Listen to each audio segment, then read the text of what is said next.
Hi there. Quite often get asked a bit about my backstory and how I got to where I am today. Well, unfortunately, my story is quite long, but I did start out very young with my mum. Mum was a hairdresser, and apart from child minding, my earliest memories was handing up to mum when I was about 7, perming in those days.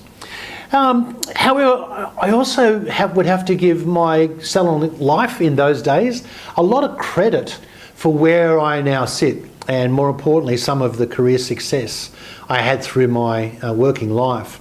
At the age of 19, I joined Weller as a rep selling products to hairdressing salons, and within 2 years I was the number 2 rep in the country, and by my 3rd year I was promoted to be state manager of Queensland at 21 years old. Wow. Well, also an exciting year up there as we pulled off the highest level of growth for any state in any year, and as a result I won a trip to Tahiti, which was fantastic.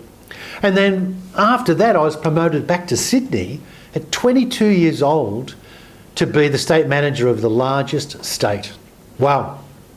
What I learnt was I was a really good salesperson, and I was not a very good manager of people. Most of them were far older than me, and I really hadn't been taught how to manage people. Throughout the latter years in my career, I found out that that's defined as what's called the Peter Principle, being promoted beyond your level of competence. So what does that always say? It says sometimes your best performers don't go on to make the best managers.